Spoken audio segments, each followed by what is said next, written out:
My first ever Android phone was the HTC Inspire 4G. Back in 2011 when this thing was first released, I was a junior in high school.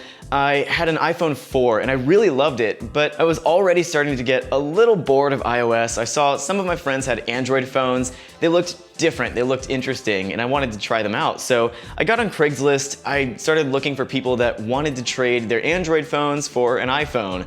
That wasn't very difficult back then, so I managed to trade my iPhone for an Inspire pretty quickly.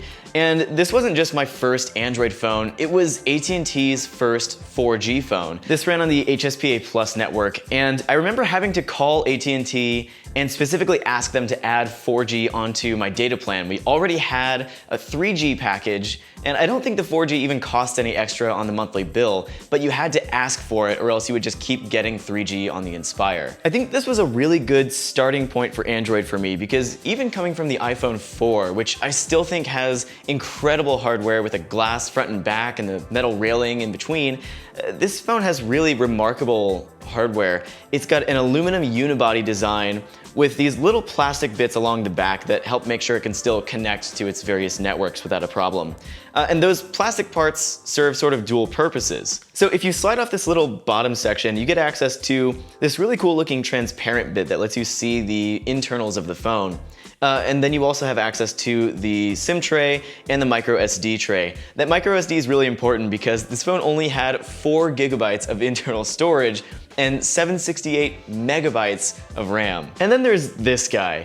This was the battery door, and I remember almost breaking my fingernails trying to rip it open, sticking like quarters and house keys into this little tiny notch to try and pry the door open. Luckily on this one that I got from eBay, it's a lot easier to just pull it off like that. But inside you get access to the little slide out battery, which is kind of hard to pull out because the battery has apparently swollen just enough over the years. And if you ever used the Inspire in the past, you already know that it had terrible battery life. Maybe not quite as bad as the HTC Thunderbolt that was released around the same time on Verizon. That was their first LTE phone. Anybody that used that phone knows it was just the worst, but this was pretty bad in its own right. And that's largely because of this 1230 milliamp hour battery.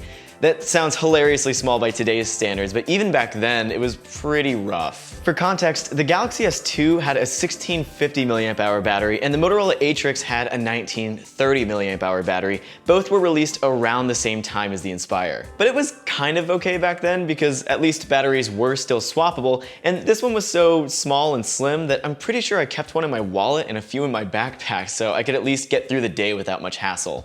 Something else I remember about the Inspire is just how giant the screen felt to me at the time. This has a 4.3-inch LCD display, and coming from my iPhone 4, which had a 3.5-inch screen, this just felt like impossibly giant. Who could ever need a phone with a 4.3-inch screen? And now, of course, by today's standards, it's just hilariously small, but back then it was a lot. I remember going into a Best Buy and looking at the Dell Streak and just thinking there's no way a 5-inch screen like that would ever catch on. But the Inspire's screen wasn't just big, it was also colorful and bright and vivid, and combined with HTC's Sense UI, which was also colorful and vivid, it made the Inspire really eye-catching in a way that other Android phones at the time just weren't. In fact, back then, HTC's Sense UI was actually a really big selling point of its phones. Everybody has seen the clock widget that takes up half your screen, it's got the weather just below the actual time. I put it on every phone for years after the Inspire, and it's really cool to see it natively on here again. Now, because the Inspire is still running Android version 2.3 Gingerbread, I couldn't get any of the apps that I use on a daily basis running or even installed on the phone.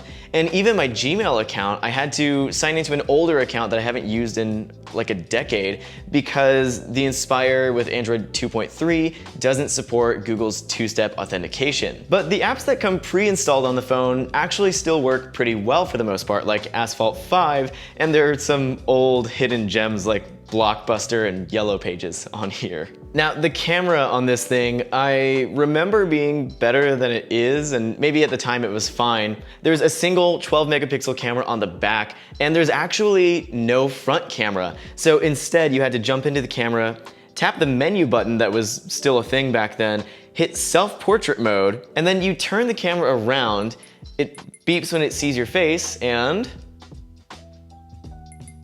Eventually, one day. There you go.